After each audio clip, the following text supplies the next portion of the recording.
Bismillah ve salatu ve selamu ala Resulillah ve ala alihi ve sahbihi ve men vala.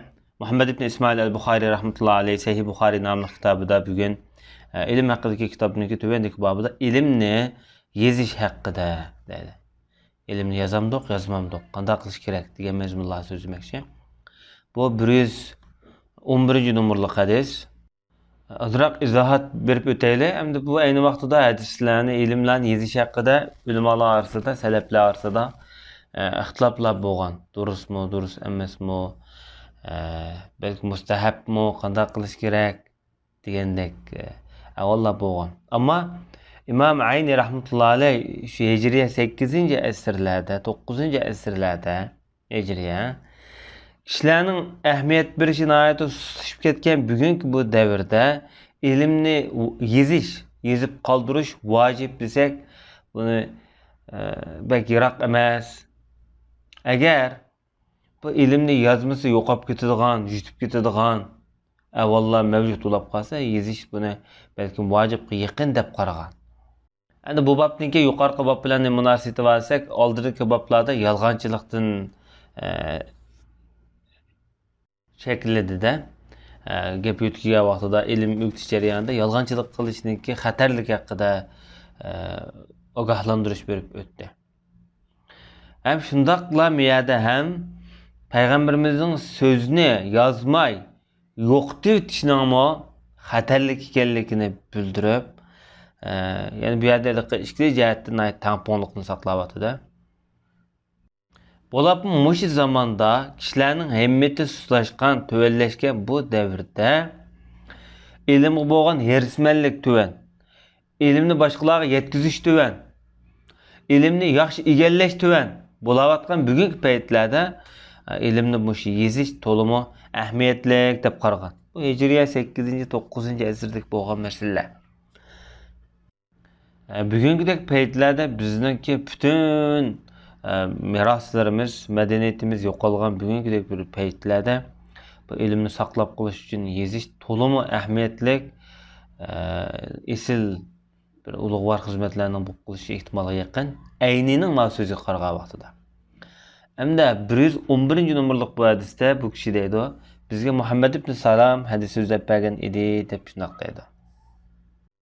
Bu kishi Imom Buxoriyning ustozi, kunyasi Abu Abdullah Baykentlik, hozir O'zbekistonda Buxoroga yaqin rayonlar. Bu tarjimali o'tgani. Bu kishi deydi, bizga Vaki hadis so'zlab bergan, ya'ni xabar bergan edi deb shunday deydi. Vakining ismi Vaki ibn Jarroh. Bu İmam Şafii'ning ustozi bo'lsa kerak. Bu adam asli tigi kelib chiqishi Ironniki Nishapurdan. Bu kishimi ayni davrdagi, shu davrdagi mashhur raviylardan bo'ladi, hafizlardan, hatto Sufyan-ı Savri qatorliq ulamolardanmi bu kishi kuchliroq deb qaragan.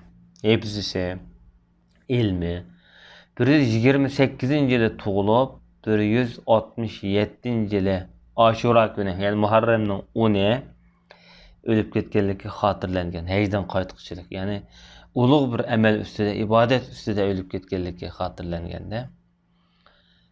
Bu kishi İmam Azam Ebu Hanif rahmetullohi alayhining so'zini qabul qilgan. Shu so'zni bakrak kuchlantirib fatvo berdi. Chunki İmam Ebu Hanifning shogirdi deb sifatlangan. Bu kishi hamda Sufyondan nadi so'zlayapti. Undaqda Sufyon kim o degan vaqtida u Sufyan-ı Savri bo'lishi mumkin. Ba'zan Sufyan ibn Uyayna bo'lishi mumkin dedi. Ama Vaki ibn Jarrah Sufyan-ı Savri'dim o'qigan, Sufyan ibn Uyayna'dim o'qigan. İkilisi katta şu davrdagi olimlar, büyüklerden. Ama bu yerdagi rivoyatda Sufyan-ı Savri bo'lishi ehtimoli bekrak kuchliroq dedi. Bir qism ulamolar yo'q, Sufyan ibn Uyayna bo'lishi ehtimoli bor. Chunki bir qism olimlar bu rivoyatda Sufyan ibn Uyayna'dan rivoyat qilganligini boshqa xotirlarda bayon qilgan dedi. Eng muhimi Sufyandan rivoyat qilgan. Ikilisi ustozi ishonchlik. Bu çoğun mesele emas.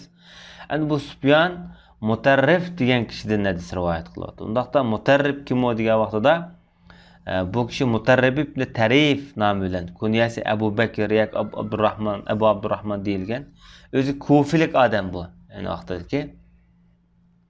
Endi ulamolar bu kishiga baho bergan vaqtida ishonchlik degan bo'lib, İmam Ahmad rahmetullohi alayh Bu kishi 133-yili o'lib ketganligi xotirlangan.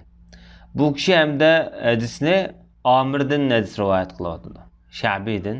Sha'biyning asli ismi Amir. Amir Sha'bi deymiz. Bu kishiniki tarjimali boshda o'tdi. Hamda Amir Sha'bi bo'lsa bu hadisni Abi Juhayfadan rivoyat qilyapti. Undaqda Abi Juhayfa kim o degan vaqtimizda bu odamning asli ismi Vahb ibn Abdullah Savai nomi bilan o'zi Kufilik odam. Payg'ambar sallallohu alayhi vasallamdan 45 dona hadis bu odamning nomida bayon qilingan. Ali radhiyallohu anhu'niki yorallardan, do'stlaridan. Chunki Ali radhiyallohu anhu buni ishindigan, yaxshi ko'rdigan. Hatto buni Kufida Ali radhiyallohu anhu ayni vaqtida shu moliya xizmati bilan shug'ullangan. Davlatniki moliyasini mushadan boshqargan shu vaqtida. Ali radhiyallohu anhu bilan umumyüzlik urushlarga qatnashgan birga. Kufida birga tushgan, ya'ni Kufida birga hamroh bo'lgan. Bu hamda bu odamniki xili aqli sezgurligi yuqori odam ekanligi chiqib turdi. Shu vaqtdagi siyosiy vaziyatlarniki kuchli tarafini dangsiyalganligi qarg'a vaqtida bu jihatda xili o'zini to'xtatgan odamdek qiladi.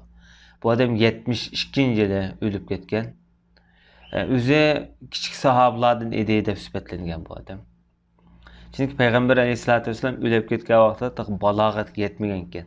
Vallohu a'lam. Bu zot o'zining yoranlari, o'zining ustozi Ali ibn Abu Talibga savol tashlab mundoq debdi. Ali ibn Abu Talibga mundoq dedim dedi. Bu payg'ambarimizning o'g'li ham 4-xalifa.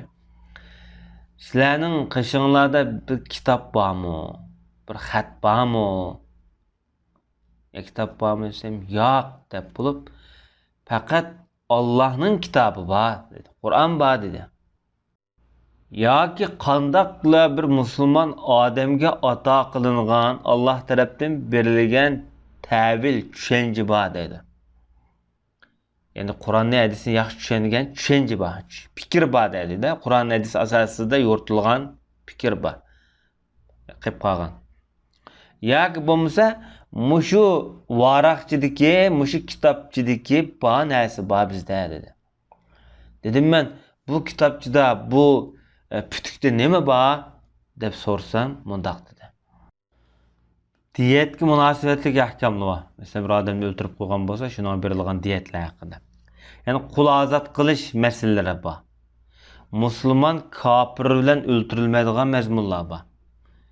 Degan mesela musulmon bir kofirni o'ltirib qo'ygan bo'lsa, qasdan u kofirningki bedliga qisasilib musulmon o'ltirilmaydi. Unga ya'ni iqtisodiy qiymat bo'yicha rozi talab qilindi, to'lindi, rozi qilindi degan mazmunlar bor degan.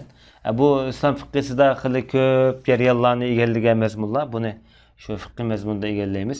Eng muhimi bu Ali ibn Abu Talibningki qilichi borda, qilichningki shu sop dastikida bu xat yozilgan ayni vaqtida. Mush xatni shu g'ilobningki dastikiga borib tiqib olgan. Shu ko'rsatib mana mushnoda mushta mazmunlar bor degan. Bu yerdagi bizga muhim bo'lgan aloqador mazmun ilmni yezishninki yo'lliqligi, ilmni yozib bo'ldiganligining dalil isbotida subtida Ali ibn Abu Talib radhiyallohu anhu bu o'z shogirdi Abu Juhayfaga bu mazmunda so'zlayapti. Demak, bu xat Rasululloh zamonasidan qolib qolgan xat, Alining ko'rsatayotgan xati. Endi payg'ambarimizning zamonasida umuman Qur'oni Karim yozilgan, to'plangan turli terilarga, xo'moy, shoxlarga, masalan, qo'zoqlarga. Vaqt qog'ozi yo'q, qog'oziga 2-asrning oxirida Talas urushida bo'lgan urushda asirga tushgan kishilarningki qog'oz ijodiyatini bildiganlarini Abbosiylar yutkab ekitib, shundan keyin endi qog'oz ijod qilingan. Unda burun raxtlarga, terilarga, turli shu davrdagi narsalarga yoziladi toshlarga. Tog'ningki o'yinliqi, kang toshlarga yozilgan avvallar bo'lgan. U davrda faqat Qur'on yozilgan. Ularningki himmati hamda hadisni yozishga nisbatan belki himmati yuqori emas, balkim cheklangan vaqtlar bo'lgan. Qur'on bilan hadis o'rlashib ketmasin degan asosda. Asosan hamda hadislarni yodigi biletdi. Yoki shu so'zning o'zini biletdi, yoki Rasululloh degan so'zdagi ma'nosini aynan deb beralaydi. Maqsadni ayni vaqtida. Ömür ibn Hattab zamanısında bu istihar silib, Kur'an hadisini yezishi haqida istihar salgan, lekin bu odam istiharda yaxshi tushmaganmi? Payg'ambarimizning hadisini yezishni cheklagan bu odam ayni vaqtida. Ammo endi tunji bo'lib hadis ilmi qachon to'plangan degan vaqtida tabiinlardan İmam Zuhri rahmetullohi alayh Peygamberimizin hayatı, tercümalını yazıp çıkan ki Abdülmelik ibn Mervan'daki devirde bir az toplangan. Ama tunji hadis toplangan vakit hem de İmam Malik rahmetullahi aleyh'ninki Muvatta namlı kitabı resmi hadis şeklinde toplangan. Şunun keyin ta hadisler İmam Ahmed'li deymiz, İmam Bukhari'li deymiz, İmam Müslim, Tirmizi'li deymiz. Bular hadis ilmini yazıp senetlik alette ahiri muş devre gitip gelecek bu.